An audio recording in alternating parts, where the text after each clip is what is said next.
Hello everyone. BPSC ने TRE 2 में जो पीआरटी के लिए प्राइमरी टीचर के लिए एग्जाम करवाया था 14 दिसंबर को। इस 14 दिसंबर के दिन जो एग्जाम हुआ था उसके पेपर के पार्ट 2 में जनरल स्टडी से जितने भी क्वेश्चंस पूछे गए थे उन सारे के सारे क्वेश्चंस को हम लोग इस वीडियो में क्वेश्चन बाय क्वेश्चन डिस्कस करने वाले हैं।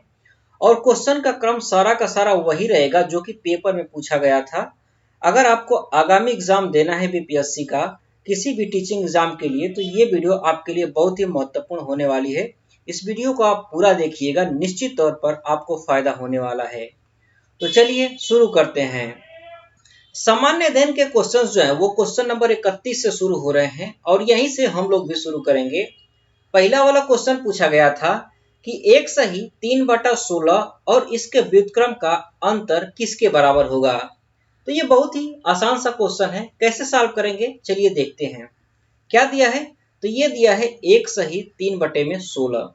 इसका व्युत्क्रम से अंतर पूछ रहा है तो पहले इसको सही भिन्न में बदलेंगे। तो सही भिन्न में बदलेंगे तो क्या हो जाएगा, 16 का 1 में गुणा करेंगे 16 हुआ और 3 जोड़ेंगे 19 हुआ, 19/16 हो जाएगा। और ये इसके व्युत्क्रम से अंतर पूछ रहा है तो इसका व्युत्क्रम क्या हो जाएगा, तो व्युत्क्रम उल्टा कर दीजिए, 16/19 हो जाएगा।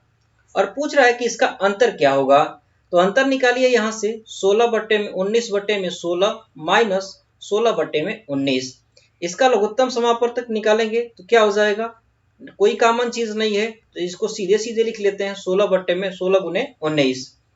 ये हो जाएगा 19 गुना 19, 19 गुना 19 कितना हो जाएगा, ये हो जाएगा 361 माइनस 16 गुना 16 कितना हो जाएगा, 16 गुना 16 हो जाएगा 256। इसको सॉल्व करिए, घटाएंगे इसमें से 11, 11 में से 6 गया 5 और ये 5 5 0 हो गया और ये 1 हो गया, बट्टे में 16 गुने 19 हो गया। इसका गुणा करेंगे तो क्या हो जाएगा, 16 19 19 छक्का 19 छक्का 114, ये क्या हो जाएगा 19 छक्का 114, हाथ में लगा कितना 11, 19 एकम 19, 19 एक 20 और 20 और 10 30, कितना हुआ 304, 105/304 कितना मान आया 105/304। और ऑप्शन सी में दिया है 105/304, इसलिए जो ऑप्शन सी है ये बिल्कुल सही हो जाएगा। इसके बाद क्वेश्चन नंबर जो 32 है इसमें ये इक्वेशन दी गई है और इसमें जो है वो यक्स का मान ज्ञात करने को कह रहा है। तो ये भी बहुत ही सरल सा क्वेश्चन है, कैसे इसको सॉल्व करेंगे। तो एक चीज आपको अच्छे से पता होगी कि अगर मान लीजिए कोई संख्या यम है, कोई संख्या यम है और इसकी पावर यक्स है और दूसरे वाले यम की पावर अगर वाई है और दोनों संख्याएं अगर आपस में बराबर हैं तो ये जो घात है यक्स और वाई ये भी दोनों जो है वो आपस में बराबर होते हैं। ये चीज आपको अच्छे से पता होगी।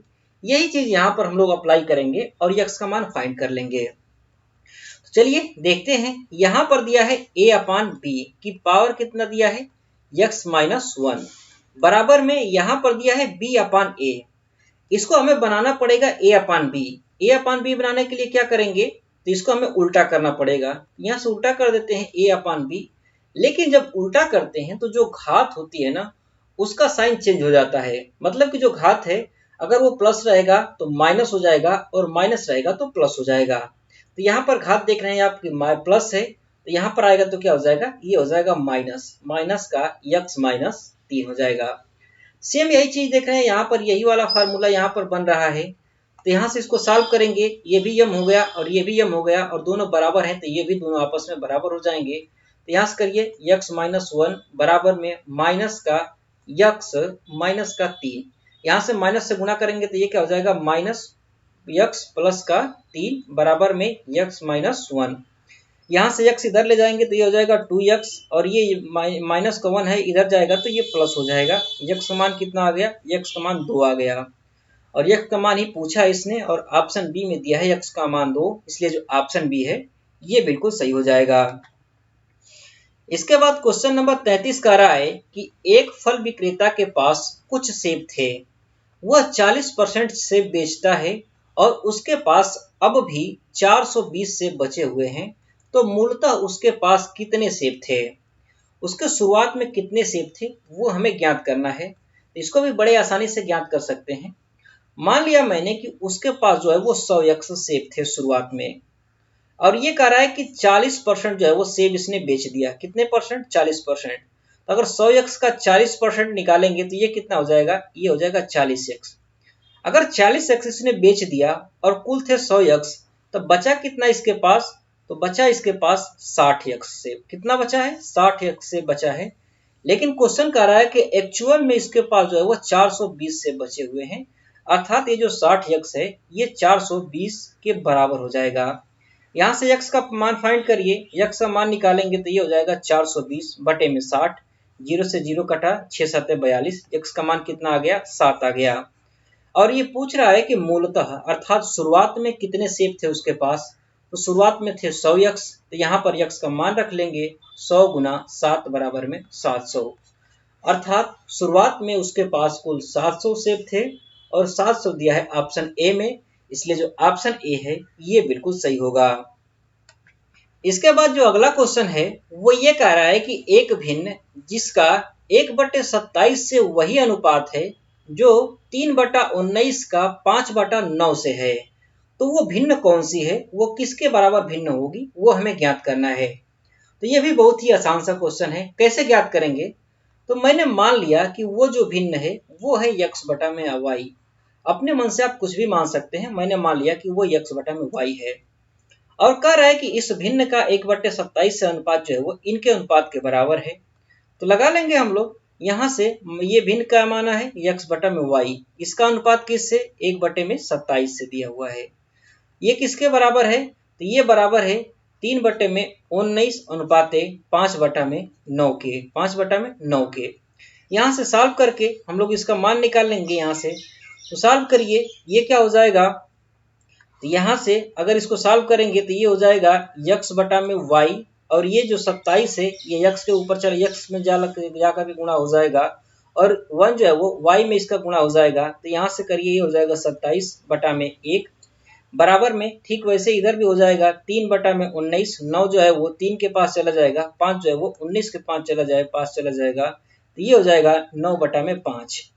यहाँ से इसको सॉल्व करिए, ये हुआ 9 3 27, कितना हुआ 27, 27 से ये 27 कट गया, क्या हो गया, कट गया। तो यहाँ से मान कितना आया, x बटा में y बराबर में 19 5 95, 19 5 95 हुआ, और ऊपर कितना बचा 1, अर्थात x बटा में y का मान कितना आया, 19 5 95 आया, और किसी भी ऑप्शन में 1/95 नहीं दिया हुआ है, इसीलिए उपयुक्त में से कोई नहीं वाला जो ऑप्शन ई है ये बिल्कुल सही हो जाएगा। इसके बाद क्वेश्चन नंबर 35 कह रहा है कि यदि साधारण ब्याज की वार्षिक दर 10% से बढ़कर के 12.5% हो जाती है तो एक आदमी की वार्षिक आय 1250 रुपए बढ़ जाती है, तो उसका मूलधन क्या है, उसका मूलधन क्या है वो हमें ज्ञात करना है। ये भी बहुत ही आसान सा क्वेश्चन है, कैसे इसको ज्ञात करेंगे चलिए देखते हैं। सबसे पहले मैंने मान लिया कि उस व्यक्ति का जो मूलधन है, उसका जो मूलधन है वो कुल जो है वो 100x है, मैंने मान लिया कि उसका मूलधन 100x है। अच्छा, मैंने 100x क्यों माना, तो 100x मैंने इसलिए माना क्योंकि यहाँ पर मुझे दिख रहा है कि यहाँ पर ये परसेंटेज मुझे निकालना पड़ सकता है क्वेश्चन में, तो अगर कहीं पर भी परसेंटेज निकालना पड़ा तो 100x का बड़े ही आसानी से निकाल सकता हूँ, इसीलिए कैलकुलेशन की दृष्टि से इसको मैंने मूलधन को 100x मान लिया है। आप कुछ भी मानेंगे आंसर बिल्कुल सेम आने वाला है। ये क्वेश्चन क्या कह रहा है, क्वेश्चन कह रहा है कि पहले वार्षिक ब्याज की दर जो है वो 10% की थी, कितने की थी, 10% की। अगर मूलधन 100x है और ब्याज की दर 10% लग रही है, 10% की लग रही है, तो इसको एक साल के बाद कितना ब्याज मिलेगा, तो इसका यहाँ से कैलकुलेट करेंगे तो ये हो जाएगा 10x, कितना हो जाएगा 10x मिलेगा। फिर कह रहा है कि ये जो ब्याज की दर है वो बढ़ करके 12.5% हो जा रही है, कितने परसेंट, 12.5% हो जा रही है। तो अगर ब्याज की दर 12.5% हो जाए और मूलधन 100x है तो एक साल के बाद कितना ब्याज मिलेगा, तो 100x का 12.5% निकालेंगे तो ये हो जाएगा 12.5x। अगर इसका अंतर देखें कि कितना इसके ब्याज में वृद्धि हो गई, तो यहाँ से घटा लेंगे, 12.5 में से 10 घटाएंगे तो ये कितना हुआ, 2.5x हो गया, कितना हो गया, 2.5x हो गया। और ये क्वेश्चन कह रहा है कि एक्चुअल में उसके धन में जो वृद्धि हो रही है, इसके दर में जो वृद्धि हो रही है वो हो रही है 1250 रुपए की, कितने की, 1250 रुपए की, अर्थात ये जो 2.5x है ये जो है वो 1250 रुपए के बराबर होगा, किसके बराबर, 1250 रुपए के बराबर होगा। तो यहाँ से x का मान निकाल लीजिए, यहाँ से x का मान निकालेंगे तो x के बराबर क्या हो जाएगा, ये हो जाएगा 1250 बटे में ढाई हो जाएगा 2.5। यहाँ से दशमलव हटाएंगे तो एक जीरो बढ़ाना पड़ेगा यहाँ पर। 25 से काटिए, 25 से कम 25, 25 पाँचा 125। यहाँ से x का मान कितना मिला, 500 हमें मिला। और ये पूछ रहा है कि मूलधन कितना होगा, और मूलधन मैंने माना है 100x, तो यहाँ पर x का मान रख लेंगे तो 100 गुना में 500 बराबर में ये कितना हो गया, ये हो गया 50,000। कितना हुआ, 50,000। और 50,000 दिया है ऑप्शन बी में, इसीलिए जो ऑप्शन बी है ये बिल्कुल सही हो जाएगा। इसके बाद क्वेश्चन नंबर 36 कह रहा है कि एक वृत्त की परिधि एक वर्ग की परिधि के बराबर है, तो उनके क्षेत्रफलों का अनुपात क्या होगा। उनके क्षेत्रफलों का अनुपात क्या होगा वो हमें ज्ञात करना है। तो ये भी बहुत ही आसान सा क्वेश्चन है, कैसे करेंगे तो चलिए देखते हैं। मैंने मान लिया कि ये एक वृत्त है, क्या है, मैंने मान लिया कि ये एक वृत्त है और इसकी त्रिज्या जो है उसको मैंने r मान लिया, और इसको मान लिया मैंने कि ये जो है वो एक वर्ग है, और इसकी भुजा मैंने मान लिया कि a सेमी की है। कितने की है, a सेमी की है। भुजा कितनी है, a सेमी की है। तो अगर यहाँ से वृत्त की अगर परिधि निकालूं तो वृत्त की परिधि क्या होती है, तो वृत्त की परिधि होती है 2 पाई r। कितनी होती है, 2 पाई r। और अगर वर्ग की परिधि की बात करूं तो वर्ग की परिधि कितनी होती है, तो वर्ग की परिधि होती है 4a। इन सारों को जोड़ लीजिए, जो आएगा वही हो जाता है इसकी परिधि। तो ये हो गया 4a। अगर क्षेत्रफल की बात करें कि वृत्त का जो क्षेत्रफल होता है वो क्या होता है, तो वृत्त का क्षेत्रफल होता है पाई r स्क्वायर। और वर्ग का क्षेत्रफल क्या होता है, तो भुजा का स्क्वायर, ये हो जाएगा a स्क्वायर। ये जो है वो वृत्त और वर्ग के फार्मूले हो गए। इसके बाद क्वेश्चन क्या कह रहा है, क्वेश्चन कह रहा है कि परिधि, ये जो है वो वृत्त की परिधि और वर्ग की परिधि दोनों आपस में बराबर हैं। तो यहाँ से देखिए, ये है वृत्त की परिधि और ये है वर्ग की परिधि, इसको आपस में बराबर करिए तो ये हो गया 2 पाई बराबर में 4a। तो यहाँ से क्या हम लोग r और a का अनुपात निकाल सकते हैं, बिल्कुल निकाल सकते हैं, निकालिए। यहाँ से r हुआ अपान a को इधर लेकर के आएंगे तो नीचे आ गया। इसके बाद 4 बटे में ये हो गया 2 पाई, जो है वो नीचे आएगा, इसका मान हम लोग रख लेते हैं। तो पाई का मान होता है 22 बटे में 7, 7 नीचे जाएगा, इसको ऊपर लेकर के आ जाएंगे। यहाँ से काटिए, 2 से काटेंगे ये हुआ 2, 2 से इसको काटेंगे तो ये हुआ 11। अर्थात हमें क्या मिला, r बटे में a का मान कितना मिला, 7 बटे में 11। मतलब कि हम लोग r की जगह पर 7 रख सकते हैं और a की जगह पर हम लोग 11 मान रख सकते हैं यहाँ से। और ये क्वेश्चन क्या कह रहा है कि इनके क्षेत्रफलों का अनुपात क्या होगा, तो यहाँ से क्षेत्रफल का हम लोग अनुपात निकाल लेंगे। ये है वर्ग का क्षेत्र, वृत्त का क्षेत्रफल और ये है वर्ग का क्षेत्रफल। यहाँ से निकालिए, क्षेत्रफल क्या है इसका, पाई r स्क्वायर अनुपात a, ये है a स्क्वायर। यहाँ से मान रख लेंगे r का मान कितना है 7, ये क्या हो गया पाई 7 गुना 7, ये हो गया 49 अनुपात a का मान कितना है 11, 11 का वर्ग करेंगे 11 गुना 11 हो गया। यहाँ से पाई का मान रखिए, ये हो गया, पाई का मान अगर रखेंगे तो ये हो जाएगा 22 बटा में 7, ये हो गया 49 बराबर में 11 का मान कितना हुआ 121। 7 से काटिए, ये 7 सत्ते 49 हुआ। 11 से इसको काटेंगे, 11 दूना के 22 और ये 11 से काटेंगे तो ये हो जाएगा 11। ये हो गया 7 दूना के 14 अनुपात ये हो गया 11। अर्थात वृत्त का क्षेत्रफल और वर्ग का क्षेत्रफल का अनुपात कितना आ गया, 14 अनुपात 11। और 14 अनुपात 11 दिया है ऑप्शन सी में, इसीलिए जो ऑप्शन सी है ये बिल्कुल सही हो जाएगा। इसके बाद क्वेश्चन नंबर 37 कह रहा है कि एक घन का आयतन कितना है जिसका विकर्ण 4 रूट में 3 सेमी है। अर्थात एक घन है जिसका विकर्ण जो है वो 4 रूट में 3 सेमी है, तो उसका आयतन कितना होगा वो पूछ रहा है, वो हमें ज्ञात करना है। तो कैसे ज्ञात करेंगे इसे, चलिए देखते हैं। तो मैंने मान लिया कि ये एक घन है, क्या है, इसको मैंने मान लिया कि यह एक घन है और इसकी भुजा मैंने मान लिया कि इसकी जो भुजा है वो a सेमी है। कितनी है, a सेमी है। तो आपको अच्छे से पता होगा कि घन की भुजा जो है वो सभी भुजाएं बराबर होती हैं, मतलब कि सारी भुजाएं जो है वो इसकी a सेमी की हो जाएंगी। कितने की हो जाएंगी, a सेमी की सारी भुजाएं हो जाएंगी। अगर भुजा जो है वो अगर भुजा a सेमी के है तो इसके विकर्ण की अगर हम लोग बात करें कि इसका विकर्ण क्या होगा, तो विकर्ण का फॉर्मूला आपको अच्छे से पता होगा कि जो विकर्ण होता है वो भुजा के √3 गुने के बराबर होता है। क्या होता है, विकर्ण जो है वो भुजा के √3 के गुने के बराबर होता है। और अगर भुजा a सेमी है और इसके हम लोग आयतन, इसके अगर हम लोग आयतन की बात करें, ये जो घन है इसका आयतन क्या होगा, तो आयतन क्या होता है, तो आयतन का फॉर्मूला आपको अच्छे से पता होगा कि लंबाई गुणे चौड़ाई गुणे ऊंचाई होता है, लेकिन यहाँ पर सारी भुजाएं बराबर हैं, इसलिए क्या हो जाएगा, ये हो जाएगा a का क्यूब। तो आयतन कितना हो गया, आयतन हो गया a का क्यूब। और क्वेश्चन कह रहा है कि एक्चुअल में ये जो घन है इसका विकर्ण जो है वो 4√3 है। कितना है, 4√3 है। और हमारा विकर्ण कितना है, हमारा विकर्ण है a√3, अर्थात ये जो a√3 है ये 4√3 के बराबर हो जाएगा। तो यहाँ से √3 से √3 कटा, a का मान कितना आया, 4 आ गया। और क्वेश्चन पूछ रहा है कि आयतन क्या होगा, आयतन कितना है, तो आयतन है a की घन। कितना है, a का घन है। तो यहाँ से a का मान रख लेंगे हम लोग, तो a का घन हो जाएगा, तो ये हो जाएगा 4 का घन, 4 चौके 16, चौके 64 हो जाएगा। कितना हो गया, 64 हो गया। अर्थात जो घन है इसका आयतन 64 हो गया। और ऑप्शन बी में दिया है 64, इसीलिए जो ऑप्शन बी है ये बिल्कुल सही हो जाएगा। इसके बाद क्वेश्चन नंबर 38 जो है, इसमें एक इक्वेशन दिया गया है, ये x³ + 1 माइनस का x+1। इसके गुणनखंडों में से इनमें से कौन सा एक गुणनखंड होगा वो हमें ज्ञात करना है। तो कैसे ज्ञात करेंगे, चलिए देखते हैं। इक्वेशन क्या दिया है, इक्वेशन दिया है इसने x³ + 1 माइनस x+1। यहाँ से आपको दिख रहा है कि यहाँ से ये जो है वो a³ + b³ का यहाँ पर फार्मूला आपको दिख रहा होगा, क्योंकि यहाँ से x³ है और यहाँ से a का क्यूब हम लोग यहाँ से कर सकते हैं। तो यहाँ से फार्मूला लगाइए a³ + b³ का। तो a³ + b³ का फार्मूला लगाएंगे तो ये क्या हो जाएगा, ये हो जाएगा x+1, ये हो जाएगा x+1। और दूसरे कोष्टक में ये हो जाएगा x² प्लस 1 का स्क्वायर 1 हो जाएगा, माइनस x गुणते 1, ये क्या हो जाएगा, x हो जाएगा। माइनस का ये कितना है, x+1 है, यहाँ से x+1। यहाँ से देख रहे हैं ये एक पद है और ये दूसरा पद है। इसमें देख रहे हैं x+1 और x+1 दोनों में कॉमन है, तो यहाँ से कॉमन ले लेंगे, x+1 यहाँ दोनों में से कॉमन ले लेंगे, तो यहाँ पर क्या बचेगा, यहाँ पर बचेगा x² प्लस का 1 माइनस का x। ये क्या बचेगा, माइनस का, यहाँ से x+1 ही कॉमन ले लेंगे, तो यहाँ पर बचेगा 1। कितना बचा, यहाँ पर बचा 1।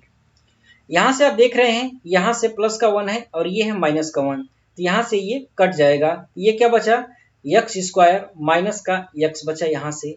इसके बाद यहाँ से ये बचा है x+1 यहाँ से आप देख रहे हैं कि इस वाले पद से भी हम लोग यहाँ से x कॉमन ले सकते हैं। तो यहाँ से कॉमन लीजिए, ये x+1 तो पहले से ही है, यहाँ से x कॉमन ले लीजिए। इसके बाद क्या बचेगा, ये बचेगा x माइनस का 1। क्या बचेगा, ये बचेगा x माइनस का 1। अर्थात यहाँ पर हमें क्या मिला, हमें यहाँ पर मिला 3 गुणनखंड, क्या, x+1, x और x-1। इसको हम लोग ऐसे भी लिख सकते हैं, x यहाँ से x² माइनस का 1, x² माइनस का 1 इंटू x। क्यों, क्योंकि यहाँ पर आपको दिख रहा है x+1 है और यहाँ पर x-1 है, तो यहाँ पर a + b और a - b का आपको फार्मूला अच्छे से पता होगा कि ये हो जाता है a² माइनस का b² और वही यहाँ पर ये मैंने कर दिया। तो यहाँ से गुणनखंड क्या निकल करके आया हमारे पास, एक आया x और एक आया x² माइनस का x। ठीक, इसके अलावा हमारे पास गुणनखंड क्या है, x माइनस का 1, x-1 और x+1। तो यहाँ से ऑप्शन से जाकर आप देखिए तो a में दिया है x² का +1, इसमें x² +1 कहीं पर भी नहीं है, इसलिए जो ऑप्शन ए है ये तो सही नहीं हो सकता। ऑप्शन बी में दिया है x² माइनस का 1, तो यहाँ पर आप देख रहे हैं x² माइनस का 1 यहाँ पर दिया हुआ है, मतलब ये इसका गुणनखंड है, इसलिए जो ऑप्शन बी है ये सही हो सकता है। जो ऑप्शन सी है इसमें दिया है x माइनस का 1, यहाँ पर x माइनस का 1 दिया हुआ है और यहाँ पर आप देख रहे हैं कि यहाँ पर गुणनखंड में हमें x माइनस का 1 मिला हुआ है, इसीलिए जो ऑप्शन सी है ये भी सही होगा। मतलब कि बी और सी दोनों के दोनों सही हैं, इसीलिए उपर्युक्त में से एक से अधिक वाला जो ऑप्शन है डी, ये बिल्कुल सही हो जाएगा। इसके बाद क्वेश्चन नंबर 39 जो है, ये कह रहा है कि समीकरण x² माइनस का 4 बराबर में 0 का मूल क्या है। इसका मूल निकालना है, अर्थात x का मान हमें निकालना है कि x का मान जो है वो क्या हो सकता है। ये बहुत ही आसान सा क्वेश्चन है, कैसे करेंगे, तो यहाँ से देखिए यहाँ पर 4 जो है वो माइनस का है, इधर लेकर के जाएंगे तो ये प्लस हो जाएगा, अर्थात x² का मान कितना हो जाएगा, ये हो जाएगा 4। यहाँ से x² है और ये 4 है, तो 4 का वर्गमूल निकालिए आप। तो 4 का वर्गमूल निकालेंगे तो ये क्या हो जाएगा, ये हो जाएगा +- का 2। क्या हो जाएगा, +- का 2 हो जाएगा। अर्थात x का मान हमें 2 मिला, एक प्लस का 2 मिला और एक माइनस का 2 मिला। ये भी हो सकता है मान और ये भी हो सकता है। यहाँ से देखिए प्लस का 2 यहाँ पर दिया हुआ है ऑप्शन ए में, इसलिए ऑप्शन ए सही होगा। ऑप्शन बी में दिया है माइनस का 2, इसीलिए जो ऑप्शन बी है ये भी सही होगा। ऑप्शन सी में 4 दिया है, इसलिए जो ऑप्शन सी है ये गलत हो जाएगा। ऑप्शन ए और बी दोनों सही होगा, इसीलिए उपयुक्त में से एक से अधिक वाला जो ऑप्शन डी है ये बिल्कुल सही हो जाएगा। इसके बाद क्वेश्चन नंबर जो 40 है, इसमें दो इक्वेशन दिए गए हैं। एक इक्वेशन है 3x + y = 5 और दूसरा इक्वेशन है x - y = 3 और इसमें पूछ रहा है कि x और y का मान क्या होगा वो हमें ज्ञात करना है। तो चलिए देखते हैं कैसे इसको ज्ञात करेंगे। तो पहला इक्वेशन क्या दिया है, 3x + का y = 5। मैंने मान लिया कि ये पहला इक्वेशन है। दूसरा इक्वेशन क्या दिया है, तो दूसरा इक्वेशन दिया है x - का y = 3 दिया है। ये मैंने मान लिया कि ये दूसरा इक्वेशन है। इसको सॉल्व करके हमें x और y का मान निकालना है। तो यहाँ से क्या करता हूँ कि यहाँ से आपको दिख रहा है कि मैं यहाँ से y को यहाँ से कैंसल आउट कर सकता हूँ। तो क्या करूँगा कि पहले इक्वेशन में जो है वो दूसरे इक्वेशन को यहाँ से जोड़ दूंगा। क्या करूँगा, पहले इक्वेशन को जो है वो दूसरे इक्वेशन से यहाँ से जोड़ देंगे। जोड़िए यहाँ से, ये क्या हो जाएगा, ये हो जाएगा 4 का x और ये -x -y और ये +y, ये हो जाएगा 0। ये बराबर में ये हो गया 5 और 3 8 हो गया। यहाँ से x का मान कितना मिला, यहाँ से x का मान हमें मिल गया 2। कितना मिला, x का मान 2 हमें मिल गया। और y का मान निकालना है तो किसी भी इक्वेशन में मान रख देंगे। यहाँ दूसरे वाले इक्वेशन में मैं x का मान रख देता हूँ। तो x का मान यहाँ पर 2 रखूंगा तो ये क्या हो गया 2 - का y बराबर में ये क्या हो गया 3। यहाँ से y को इधर ले जाऊंगा तो ये प्लस का y हो जाएगा, 3 जाएगा इधर माइनस का हो जाएगा और 2 में से घटेगा तो क्या होगा माइनस का 1 होगा। मतलब कि x का मान मुझे 2 मिला, y का मान -1 मिला। ऑप्शन में देखिए x का मान 2 दिया है ऑप्शन ए में और y का मान -1 दिया है ऑप्शन ए में, इसीलिए जो ऑप्शन ए है ये बिल्कुल सही हो जाएगा। इसके बाद क्वेश्चन नंबर 41 जो है वो ये कह रहा है कि निम्नलिखित में से कौन सा एक प्राकृतिक संख्या का वर्ग नहीं हो सकता। अर्थात ये जो ऑप्शन दिए गए हैं इनमें से हमें छांटना है कि कौन सी ऐसी संख्या है जो कि किसी भी प्राकृतिक संख्या का वर्ग नहीं हो सकती है, वो हमें छांटना है। ये क्वेश्चन बहुत ही आसान है, लेकिन बहुत सारे लोग इन क्वेश्चन को गलत करके आते हैं क्योंकि इन लोगों को पता ही नहीं रहता है कि कैसे इसको निकालना है। उन लोगों को लगता है कि इसका हमें वर्गमूल निकालना पड़ेगा तब जाकर के हमें पता लगेगा, लेकिन ऐसा नहीं है। कुछ टेक्टिक्स होती हैं जिसके माध्यम से इनको आप निकाल सकते हैं बड़ी आसानी से। कैसे निकालेंगे चलिए देखते हैं। तो सबसे पहली बात करें अगर हम लोग कि कोई भी प्राकृतिक संख्या अगर है तो उसका इकाई का अंक क्या क्या हो सकता है। तो अगर कोई भी प्राकृतिक संख्या है तो उसका इकाई का अंक या तो 0 होगा, 1 होगा, 2 होगा, 3 होगा, 4 होगा, 5 होगा, 6 होगा, 7 होगा, 8 होगा या 9 होगा। इसके अलावा कोई और संख्या है जो इकाई का अंक हो सकता है, नहीं हो सकता। इसके अलावा कोई और संख्या है ये नहीं है। अगर हम लोग बात करें कि जो प्राकृतिक संख्या है इसका अगर हम लोग वर्ग कर दें, इसका अगर हम लोग वर्ग करेंगे तो जो संख्या हमें मिलेगी उसका इकाई का अंक क्या हो सकता है।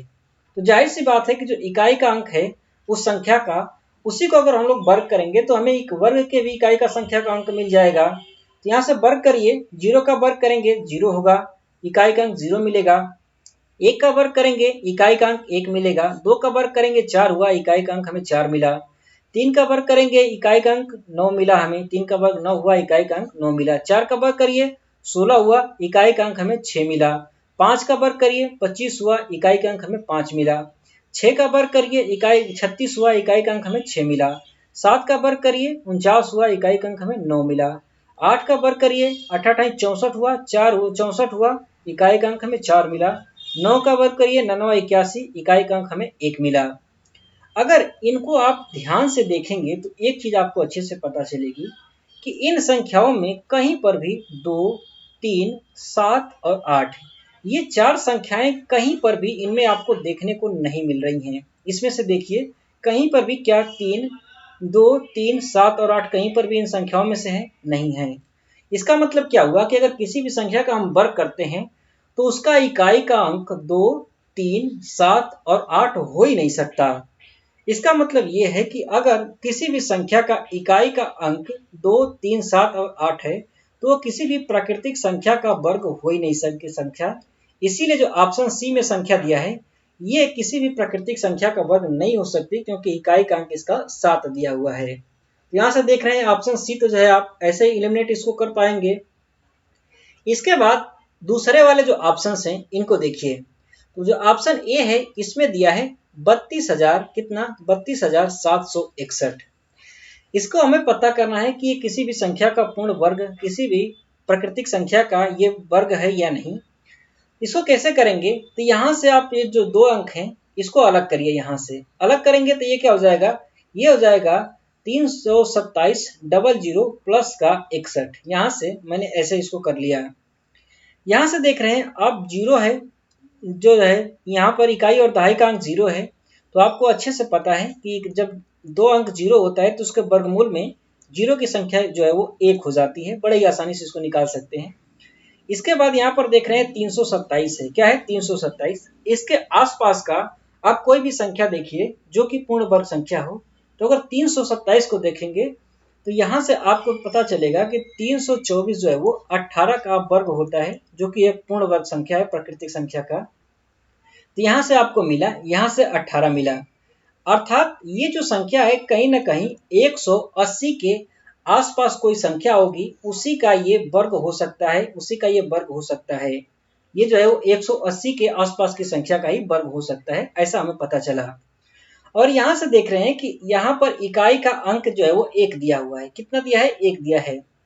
और यहाँ पर देखिए इकाई का अंक हमें 1 कब मिलता है, तो इकाई का 1 अंक हमें तब मिलेगा जब या तो संख्या का इकाई का अंक 1 हो, या संख्या का इकाई का अंक जो है वो 9 हो। क्या हो, 9 हो। इसका मतलब कि हमें 0 की जगह पर या तो 1 मान रखना होगा, या तो 0 की जगह पर हमें 9 मान रखना होगा। और ये संख्या जो बनेगी इसके रखने के बाद, अर्थात ये बना 181, और उसके बाद ये संख्या बनेगी 189।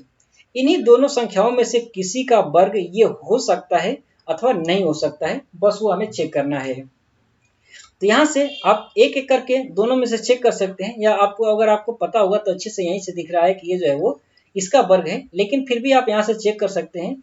ये हुआ 181, ये हुआ 181, एक हुआ, ये 8 8 16, एक हुआ, ये 8 1 और 1 2, और 8 8 है 64, 66 और 1 67, ये हुआ 6।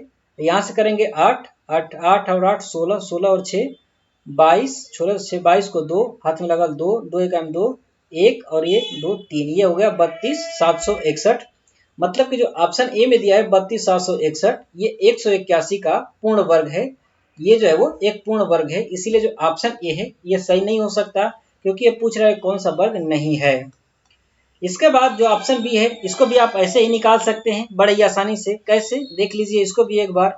81 22 25, यहाँ से 2 को हम लोग हटा करके 0 करेंगे, ये हुआ 81 200। यहाँ से देखिए, अगर यहाँ से अगर देखेंगे तो ये हुआ 28, 28 का कितना होता है 776, मतलब कि ये हुआ 28, ये 0, यहाँ से ये 0 हुआ और ये 0 हुआ। और यहाँ पर देख रहे हैं कि इकाई का अंक जो है वो 1 5 है। 5 कहाँ से मिलेगा हमें, सिर्फ और सिर्फ जब 5 रहेगा तभी 5 मिल सकता है। इसके अलावा कोई और संख्या ऐसी नहीं है जहाँ से हमें 5 मिल सके वर्ग करने पर। मतलब कि ये जो है वो 285 का ये पूर्ण वर्ग होगा, 81 285, मतलब कि ये भी पूर्ण वर्ग संख्या है। और ये पूछ रहा है कौन सा नहीं है, तो कौन सा नहीं है, ऑप्शन सी में नहीं है, इसीलिए जो ऑप्शन सी है ये बिल्कुल सही होगा। यकीन मानिए ये क्वेश्चन जो है वो सॉल्व करने में मुझे ये बताना था, इसीलिए इसमें इतना टाइम लगा। अगर आप इसको करेंगे तो बड़े ही आसानी से 10 से 20 सेकेंड में इस क्वेश्चन को बड़े ही आसानी से आप कर सकते हैं। इसके बाद क्वेश्चन नंबर जो 42 है, इसमें भी एक इक्वेशन दिया गया है, और यहाँ पर इस इक्वेशन के माध्यम से इसका मान ज्ञात करना है। y माइनस एक्स अपान एक्स प्लस वाई का मान हमें ज्ञात करना है। कैसे ज्ञात करेंगे, बहुत ही आसान है, चलिए देखते हैं। ये दिया है 1.5 का यक्स बराबर 0.04 वाई। यहाँ से y को इधर लेकर के आएंगे तो ये क्या हो जाएगा, y अपान में यक्स अपान में y बराबर में 0.04 बटा में 1.5। यहाँ से दशमलव अगर आप हटाएंगे तो ये क्या हो जाएगा, ये हो जाएगा 4 बटे में 150। यहाँ से 2 अंक जो है वो इधर जाएगा, यहाँ से 1 अंक जाएगा, तो अगर 2 अंक ले जाना होगा तो यहाँ पर 0 हमें 1 बढ़ाना पड़ेगा। ये कितना मिला हमें, 4 बटा में 150 मिला। इसको यहाँ से सॉल्व करिए, ये कैसे कटेगा, 2 से कटेगा, 2 अपान 2 बटे में 2 बटे में ये कितना हो जाएगा, 2 से काटिए, 2 सते 14, 2 पाँचे 10, 2 बटे में 75। मतलब कि हमें यक्स अपान वाई का मान मिल गया 2 बटे में 75। अर्थात यक्स का मान हम 2 रख सकते हैं और वाई का मान 75 यहाँ से रख सकते हैं।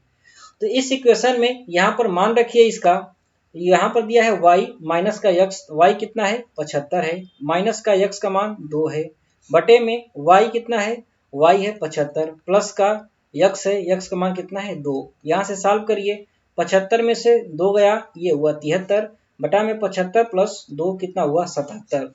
इसको काटेंगे, कहीं नहीं कट रहा, अर्थात यक्स या अर्थात इसका मान कितना निकल करके आ गया, इसका मान आ गया 73 बटा में 77, और 73 बटा में 77 दिया है ऑप्शन बी में, इसलिए जो ऑप्शन बी है ये बिल्कुल सही हो जाएगा। इसके बाद क्वेश्चन नंबर जो 43 है वो सरलीकरण से पूछा गया है और इसका हमें मान ज्ञात करना है कि इसका मान क्या आएगा। कैसे ज्ञात करेंगे चलिए देखते हैं। सबसे पहले इसको अगर आप देखेंगे तो यहाँ पर ऊपर के साइड में दिखेगा कि यहाँ पर 3 अंक पर दशमलव लगा हुआ है, और नीचे जब देखेंगे तो यहाँ नीचे के साइड में 2 अंक पर दशमलव लगा हुआ है और यहाँ पर 1 अंक पर दशमलव लगा है, और इसके बीच में गुणा का साइन है, अर्थात नीचे भी 3 अंक पर दशमलव लगा हुआ है और ऊपर भी 3 अंक पर दशमलव लगा हुआ है। तो इस अगर दशमलव को हम लोग हटाएंगे तो हमें क्या मान निकलेगा, तो यहाँ से मान मिलेगा हमें, दशमलव हटाएंगे तो ये हो जाएगा 204 गुणते का 42, बटे में यहाँ से दशमलव हटाएंगे तो ये बचा 7 और ये बचा 34।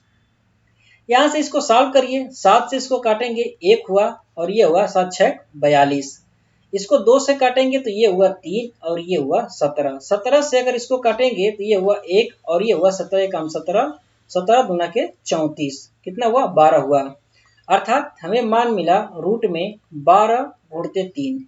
इसको आप सॉल्व करिए, ये कितना हो जाएगा 4 गुणते 3 गुणते 3, अर्थात इसका वर्गमूल निकालेंगे तो ये क्या मिला 2 गुणते 3 बराबर में हमें 6 मिला। कितना मान मिला हमें 6 मिला, और इसका मान 6 दिया है ऑप्शन सी में, इसीलिए जो ऑप्शन सी है ये बिल्कुल सही हो जाएगा। इसके बाद क्वेश्चन नंबर 44 कह रहा है कि यदि y का x% 100 है और z का y% 200 है तो x और z के बीच संबंध ज्ञात कीजिए। कि x और z के बीच क्या संबंध होगा वो हमें ज्ञात करना है। कैसे ज्ञात करेंगे चलिए देखते हैं। क्वेश्चन क्या कह रहा है कि y का x% 100 है, यहां से निकालिए y का x% कितना है 100, और आगे क्वेश्चन कह रहा है कि z का y% 200 है, z का y% निकालिए, यहां से y% कितना है 200 है, कितना है 200। मान लिया मैंने कि ये इक्वेशन नंबर 1 है और मान लिया मैंने कि ये जो है वो इक्वेशन नंबर 2 है, और हमें x और z के बीच में संबंध ज्ञात करना है, अर्थात यहाँ से y जो है वो हमें हटाना पड़ेगा।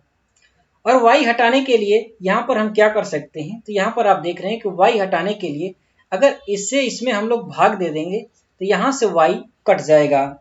यहाँ से भाग देते हैं इसको, तो भाग देंगे तो ये क्या हो जाएगा xy अपान में 100, और यहाँ से नीचे देखेंगे तो ये जो है वो zy होगा और ऊपर चला जाएगा यहाँ से 100, बराबर में ये हुआ 100 बटे में 200, कितना हुआ 100 बटे में यहाँ से 200 हुआ, 100 से यहाँ 100 कट गया, 100 से यहाँ पर 100 कट गया, y से यहाँ पर y कट गया, यहाँ पर क्या बचा x अपान z बराबर में 2 जीरो से ये 2 जीरो कटा, ये बटा में ये बटा 1 बटे में 2। यहाँ से सॉल्व करिए, ये हुआ इधर जाएगा तो ये हुआ 2x बराबर में z हुआ, कितना हुआ 2x बराबर में z हुआ, अर्थात यहाँ से x और z के बीच में हम लोगों ने संबंध ज्ञात कर लिया कि जो 2x है वो z के बराबर होगा, और 2x दिया है z के बराबर ऑप्शन बी में, इसीलिए जो ऑप्शन बी है ये बिल्कुल सही हो जाएगा यहाँ से। इसके बाद क्वेश्चन नंबर 45 कह रहा है कि एक समबाहु त्रिभुज की ऊंचाई 10 सेमी है तो इसका क्षेत्रफल क्या होगा। अगर ऊंचाई दिया है 10 सेमी तो इसका क्षेत्रफल क्या होगा वो हमें ज्ञात करना है। कैसे ज्ञात करेंगे चलिए देखते हैं।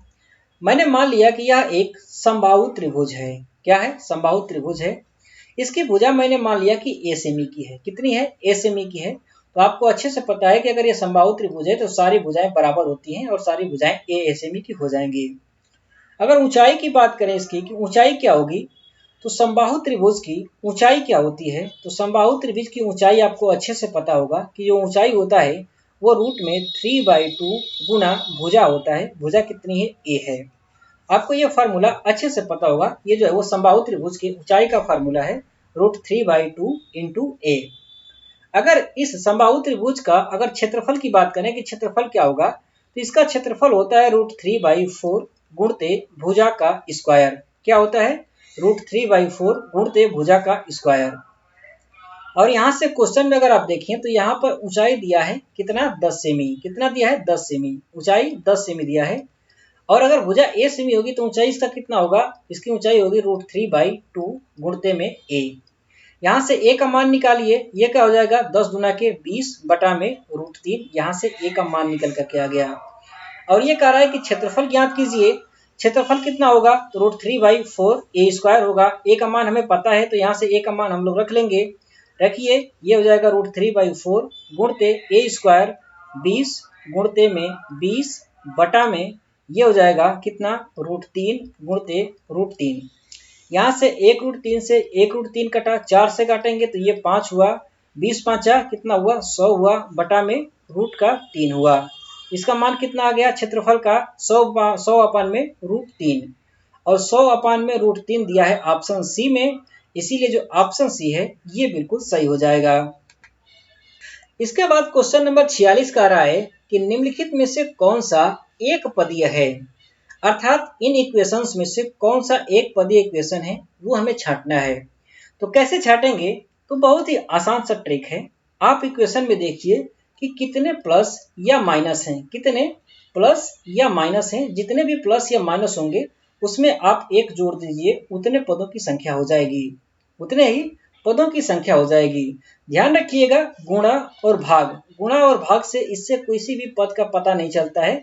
उससे जो है वो किसी भी पद का पता नहीं चलता, सिर्फ और सिर्फ प्लस और माइनस से पदों का पता चलता है। जैसे कि ऑप्शन बी में अगर देखें तो यहाँ पर प्लस कितना है? 1 है। कितना है? 1 प्लस लगा हुआ है। इसमें 1 प्लस लगा हुआ है तो अगर पदों की संख्या ज्ञात करनी है हमें तो इसमें क्या करेंगे? 1 जोड़ देंगे। इसमें पदों की संख्या कितनी हो गई? 2 हो गई। कौन कौन सी? एक ए और एक 6। और ये पूछ रहा है कि एक पदीय कौन सा है, इसलिए जो ऑप्शन बी में है ये तो 2 पदीय हो गया, इसलिए जो ऑप्शन बी है ये तो सही नहीं हो सकता। इसके बाद ऑप्शन सी में देखिए, यहाँ पर प्लस की संख्या कितनी है? 2 है। कितनी है? 2 है। अगर पदों की संख्या निकालनी है तो 1 जोड़ देंगे। इसमें कितना हो गया? कितना हो गया? 3 हो गया। अर्थात इसमें 3 पद हैं। कौन कौन से? ए है, 6 है और सी है। और ये पूछ रहा है कौन सा एक पदीय है, ये 3 पदीय हो गया, मतलब कि ये भी नहीं सही हो सकता। ऑप्शन ए में देखिए, ऑप्शन ए में दिया है 4x²। यहाँ पर आप देखेंगे तो 4 गुना यक्स का स्क्वायर यहाँ पर दिया हुआ है, लेकिन यक्स अरे गुना और भाग से पद डिसाइड नहीं होते हैं, इसीलिए इसको आप इग्नोर करेंगे। और यहाँ से आपको यक्स यहाँ पर प्लस और माइनस एक भी नहीं देखने को मिल रहा है, इसीलिए यहाँ पर पदों की संख्या कितनी होगी? यहाँ से यक्स प्लस और माइनस की संख्या 0 है। पदों की संख्या निकालनी है तो 1 जोड़ देंगे। इसमें तो पद कितने निकल करके आ गए? 1। मतलब कि जो ऑप्शन ए में 4x² दिया है इसमें पदों की संख्या 1 है, इसीलिए जो ऑप्शन ए है ये बिल्कुल सही हो जाएगा। इसके बाद क्वेश्चन नंबर जो 47 है वो ये कह रहा है कि धातु निष्कर्षण में निम्नलिखित में से किसका उपयोग किया जाता है। तो धातु के निष्कर्षण में कोक का उपयोग किया जाता है, इसीलिए जो ऑप्शन ए है ये बिल्कुल सही होगा। अच्छा, अगर धातु निष्कर्षण की बात करें कि ये धातु निष्कर्षण क्या है, तो आपको अच्छे से पता होगा कि कोई भी धातु जब खोद करके पृथ्वी से निकाली जाती है तो वो शुद्ध रूप से धातु नहीं निकलती, बल्कि उसका अशुद्ध रूप निकलता है, जिसे कि अयस्क कहा जाता है। क्या कहा जाता है? अयस्क कहा जाता है। इसमें बहुत सारी अशुद्धियां होती हैं धातु के साथ में, और उन्हीं अशुद्धियों को दूर करने की जो प्रक्रिया होती है उसी को धातु का निष्कर्षण कहा जाता है। और इसी में जो है वो कोक का उपयोग किया जाता है, इसलिए जो ऑप्शन ए है ये बिल्कुल सही होगा। अगर कोक की बात करें हम लोग कि ये कोक क्या होता है, तो कोक होता कुछ नहीं, बस ये कोयले का ही एक प्रकार होता है। किसका?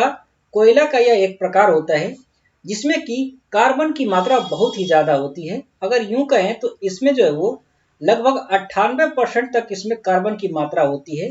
जिस भी कोयले में कार्बन की मात्रा 98% तक होती है उसी को समझ लीजिए कि कोक कहा जाता है, और इसी का उपयोग जो है वो धातु के निष्कर्षण में किया जाता है। इसीलिए जो ऑप्शन ए में दिया है कोक ये बिल्कुल सही होगा। इसके बाद क्वेश्चन नंबर 48 का रहा है कि प्रिज्म से गुजरने पर सबसे अधिक अपवर्तित होने वाला रंगीन प्रकाश कौन सा है। तो प्रिज्म से जब गुजारा जाएगा तो सबसे अधिक अपवर्तित होने वाला जो प्रकाश है वो है बैगनी रंग का प्रकाश, इसीलिए जो ऑप्शन बी है ये बिल्कुल सही होगा। अच्छा, सबसे कम अपवर्तित होने वाला प्रकाश कौन सा है। तो सबसे कम जो होता है प्रकाश वो है लाल रंग का प्रकाश। कौन सा है? लाल रंग का प्रकाश। आपको अच्छे से पता होगा कि मान लीजिए कि ये कोई प्रिज्म है, ये कोई प्रिज्म है, अगर इससे सफेद प्रकाश को अगर गुजारा जाए जो कि सूर्य से आ रहा है, तो यहाँ पर आप देखेंगे कि ये जो प्रकाश है वो जो है वो अपवर्तित हो जाता है और ये जो है वो इस कुछ जो है वो इधर की तरफ मुड़ जाएगा और ये मुड़ने के बाद जो है वो अपने 7 रंगों में विभक्त हो जाता है। क्या हो जाता है? अपने 7 रंगों में विभक्त हो जाता है। इसमें से जो सबसे नीचे वाला रंग होता है वो होता है बैगनी रंग। कौन सा? वो होता है बैगनी कलर। और जो सबसे ऊपर वाला होता है वो होता है लाल रंग। कौन सा होता है? लाल रंग। अर्थात जो लाल रंग है इसका अपवर्तन जो है वो सबसे कम होता है और जो बैगनी रंग होता है इसका अपवर्तन सबसे ज्यादा होता है।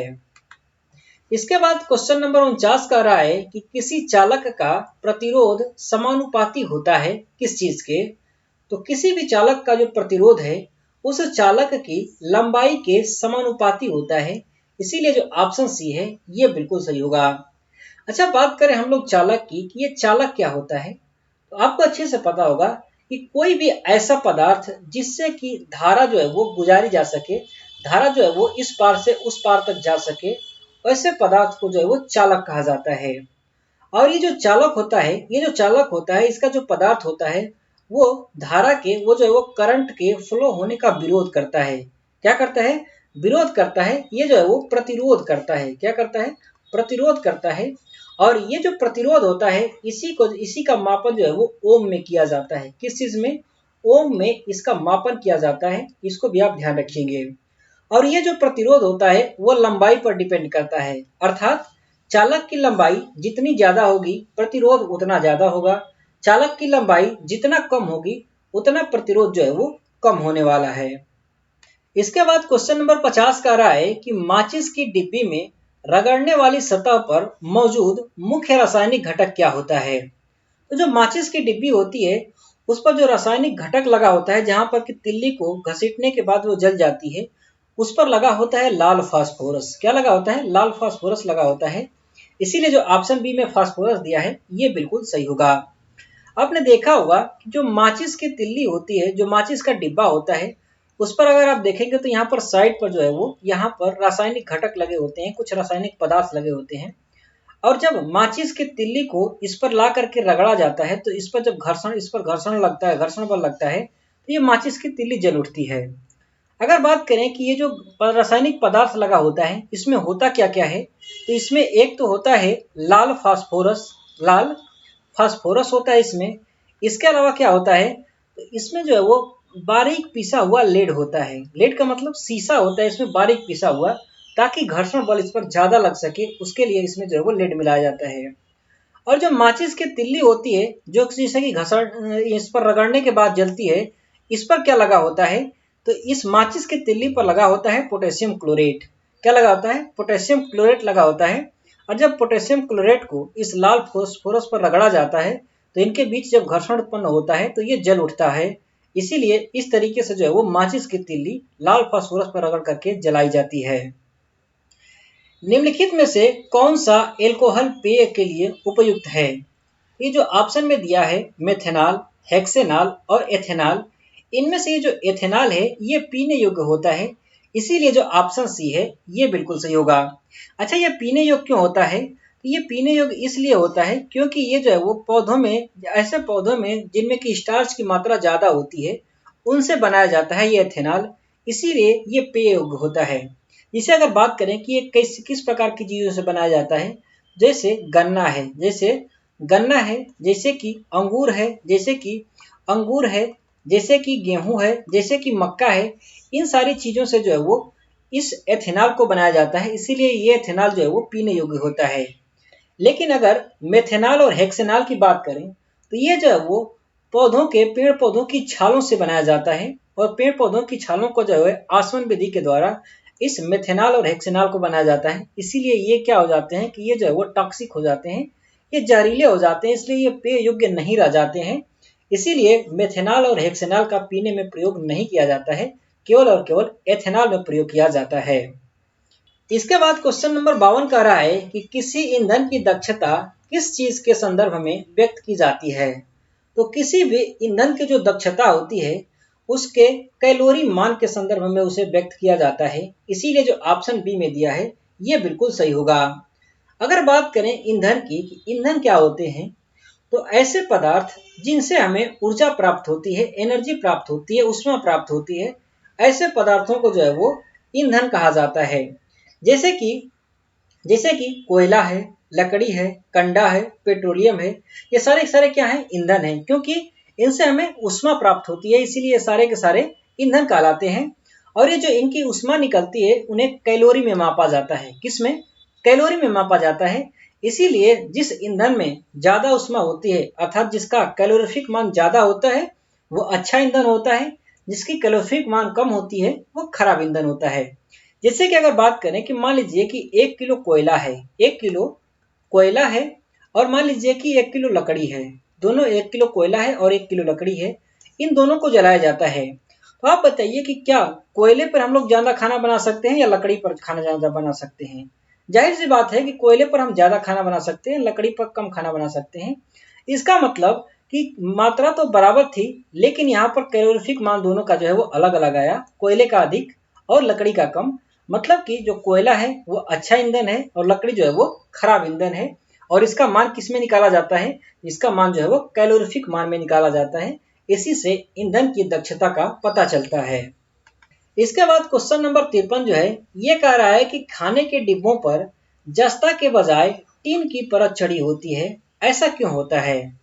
तो ऐसा इसलिए होता है क्योंकि जो जस्ता होता है वो टीन की अपेक्षा अधिक क्रियाशील होता है, इसीलिए डिब्बों पर जो है वो टीन की परत चढ़ाई जाती है, न कि जस्ते की। इसीलिए जो ऑप्शन सी है ये बिल्कुल सही होगा। आपको अच्छे से पता होगा कि हमारे घर में जो सब्जियां बनती हैं, जो खाना बनता है, उसमें आप देखेंगे तो कुछ खाने जो है वो कुछ खाने जो है वो अम्लीय प्रवृत्ति के होते हैं और कुछ खाने जो होते हैं वो क्षारीय प्रवृत्ति के होते हैं। क्या होते हैं? क्षारीय प्रवृत्ति के कुछ खाने होते हैं। अगर ये अम्लीय और क्षारीय हैं तो ये जस्ता के साथ क्रिया कर लेंगे और क्रिया करके टॉक्सिक एलिमेंट बना देंगे, वो जहर बना देंगे। इसीलिए जो खाने वाले डिब्बे होते हैं उन पर जस्ता की परत नहीं चढ़ाई जाती है, बल्कि उस पर जो है वो टीन की परत चढ़ाई जाती है। इसके बाद क्वेश्चन नंबर 54 कह रहा है कि निम्नलिखित में से कौन सी पारंपरिक सिंचाई पद्धति नहीं है, अर्थात परंपराओं से कौन सी सिंचाई पद्धति नहीं चली आ रही है, इन ऑप्शनों में से हमें छांटना है। तो यहाँ ऑप्शन सी में जहाँ आपको दिख रहा है यहाँ पर ड्रिप प्रणाली, ये जो ड्रिप प्रणाली है ये एक आधुनिक सिंचाई प्रणाली है, न कि पारंपरिक प्रणाली। इसीलिए जो ऑप्शन सी है ये बिल्कुल सही होगा। अगर हम लोग ड्रिप प्रणाली की बात करें कि ये ड्रिप प्रणाली होती कैसी है, तो ये कुछ ऐसी होती है कि ये जो है खेत में मान लीजिए कि ऐसे जो है वो पाइप बिछा दिए जाते हैं पूरे खेत में इस तरीके से पाइप बिछा दिए जाते हैं।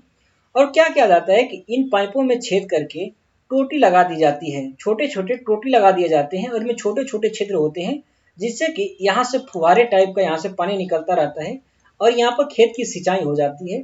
इसी को जो है वो ड्रिप प्रणाली कहा जाता है, जो कि एक आधुनिक प्रणाली है। इसके अलावा खंदक प्रणाली की बात करें तो जो खंदक प्रणाली है यह एक गैर पारंपरिक प्रणाली है। मतलब कि ये एक पारंपरिक प्रणाली है, मतलब कि ये बहुत प्राचीन समय से ऐसे ही चली आ रही है। इसके अलावा अगर चेन की बात करें तो जो चेन प्रणाली है ये भी क्या है, तो यह भी एक पारंपरिक प्रणाली है। इसके अलावा आपने सुना होगा ढेकली, ढेकली भी क्या है, तो वो भी एक पारंपरिक है। इसके अलावा रहट है, मोट है, ये सारी की सारी चीजें जो है वो पारंपरिक सिंचाई की प्रणाली है। अगर आधुनिक की बात करें तो आधुनिक प्रणाली में आजकल ये चल रहा है ड्रिप प्रणाली है, और इसके अलावा एक छिड़काव सिंचाई प्रणाली चलती है। छिड़काव सिंचाई प्रणाली में क्या होता है, सपोज करिए ड्रोन में क्या होता है, डिब्बे में पानी भर करके और ड्रोन से जो है वो ड्रोन के माध्यम से ऊपर से छिड़काव कर दिया जाता है, या मशीन के माध्यम से जो है वो उसकी खेत में सिंचाई कर जाती है, छिड़काव के माध्यम से इसकी सिंचाई की जाती है। इसी को जो है वो छिड़काव सिंचाई प्रणाली कहा जाता है। इसके बाद क्वेश्चन नंबर 55 कह रहा है कि मानव गुर्दे की कोशिका में लिंग गुणसूत्रों की संख्या कितनी होती है। तो मानव का जो सेल होता है उसमें अगर लिंग गुणसूत्रों की बात करें तो उसमें एक जोड़ी लिंग गुणसूत्र पाए जाते हैं। इसीलिए जो ऑप्शन ए है ये बिल्कुल सही होगा। अच्छा, यहाँ पर क्वेश्चन में दिया है कि मानव गुर्दे की जो सेल होती है, मानव गुर्दे की जो कोशिका होती है, उसमें कितने लिंग गुणसूत्रों की संख्या होती है। तो यहाँ पर बस कंफ्यूज करने के लिए गुर्दे का नाम दे दिया गया है। बाकी आप शरीर के किसी भी अंग से कहीं से भी सेल निकाल करके ले आइए, उन सारे के सारे सेलों में गुणसूत्र जो है वो बिल्कुल समान होने वाले हैं, किसी में भी भिन्न नहीं होंगे, ये आप ध्यान रखिएगा। अगर गुणसूत्रों की बात करें हम लोग, तो गुणसूत्र जो होते हैं वो होते हैं 23 पेयर। कितने? 23 जोड़ी होते हैं गुणसूत्र प्रत्येक व्यक्ति में, प्रत्येक जानवर में। लेकिन इन 23 गुणसूत्र होते हैं, इनमें से 22 जोड़ी जो गुणसूत्र होते हैं सब में समान होते हैं। 22 जोड़ी जो है वो सब में समान होते हैं, चाहे स्त्री हो चाहे पुरुष हो, कोई भी हो, सब में 22 जोड़ी समान होते हैं। लेकिन एक जोड़ी जो होता है, एक जोड़ी जो गुणसूत्र होता है, ये महिलाओं में अलग होता है और पुरुषों में जो है अलग होता है। अगर पुरुषों में बात करें तो ये पुरुषों में कौन कौन सा होता है, तो पुरुषों में ये एक जोड़ी में यक्स और वाई गुणसूत्र होता है, और महिलाओं में यक्स और यक्स गुणसूत्र होता है। कौन कौन सा? यक्स और यक्स होता है महिलाओं में, और पुरुषों में यक्स और वाई होता है। इसको भी आप अच्छे से ध्यान रखिएगा। तो फ्रेंड्स, इस वीडियो में बस इतना ही। बाकी के जो क्वेश्चंस हैं वो आपको नेक्स्ट पार्ट में मिल जाएंगे। अगर ये वीडियो अच्छी लगी हो तो वीडियो को लाइक जरूर करिएगा। बाकी की जो आने वाली वीडियोस हैं उनका नोटिफिकेशन पाने के लिए चैनल को सब्सक्राइब भी कर लीजिएगा। Thanks for watching, have a nice day, thank you.